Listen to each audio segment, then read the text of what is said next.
ઉપલેટા શહેરમાં જાણીતા કથાકાર શાસ્ત્રી રાજુભાઈ જોશીના પિતા પ્રખર વિદ્વાન પ્રાણલાલ વલ્લભજી જોશી ઉર્ફે પ્રાણબાપા હૃદય રોગના કારણે સ્વર્ગલોક પામ્યા। ત્યારે 60 વર્ષ બાદ ઉપલેટામાં હિન્દુ વૈદિક ધર્મશાસ્ત્ર પ્રમાણે તેમની અંતિમ યાત્રા કાઢવામાં આવી હતી। એક જ લાકડામાં જોડીની જેમ બાંધીને ચકલી ચોરા વિસ્તારમાં તેમના ઘરેથી અંતિમ યાત્રા યોજાઈ હતી, જેમાં મોટી સંખ્યામાં લોકો જોડાયા હતા। અમારા પરમ પૂજ્ય પિતા શ્રી પ્રાણલાલ વલ્લભજી જોશીનું દુઃખદ અવસાન થયેલ છે। તો આ અવસાન થયા બાદ અમે લોકોએ વૈદિક કર્મ દ્વારા અમારા પૂજ્ય પિતાશ્રીની અંત્યેષ્ટિ કરી છે। બધા લોકોને પણ હું અપીલ કરું છું કે આપણા જે અંતિમ સંસ્કાર છે એ અમે ચાલીને ઘરેથી આવ્યા છીએ। ગરુડ પુરાણમાં લખ્યું છે કે પિતાના મૃત્યુ બાદ એમનો પુત્ર એક એક ડગલું એની પાછળ ચાલીને સ્મશાને ખંભે લઈને જાય તો એક એક ડગલે અશ્વમેધ યજ્ઞનું ફળ મળે છે।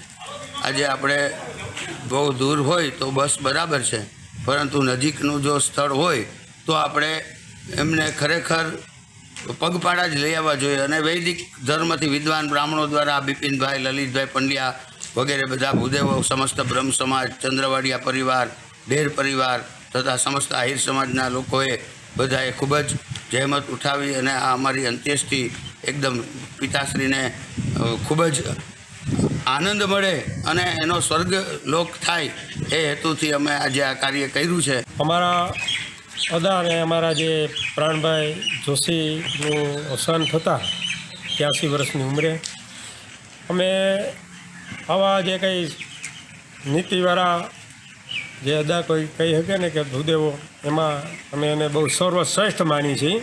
કારણ કે ચંદ્રવાડિયા, કનારા, ડેર પરિવાર આ બધો જ એના જે કંઈ પરિવારને દુઃખ એક આવી પડેલું હતું 83 વર્ષની ઉંમરે થતાં એનું અવસાન થયેલું। અને એ અવસાનમાં એણે જે કંઈ અંતિમ ક્રિયા છે એ શાસ્ત્રોક્ત વિધિ પ્રમાણે કરી અને આ બધા જે કંઈ એની અંતિમ ક્રિયામાં આવ્યા હતા એણે બધાએ જોયું હતું અને બધાને એમ થયું કે ખરેખર જે કંઈ અંતિમ ક્રિયા છે કોઈ થવી હોય તો આ જ રીતે થવી જોઈએ।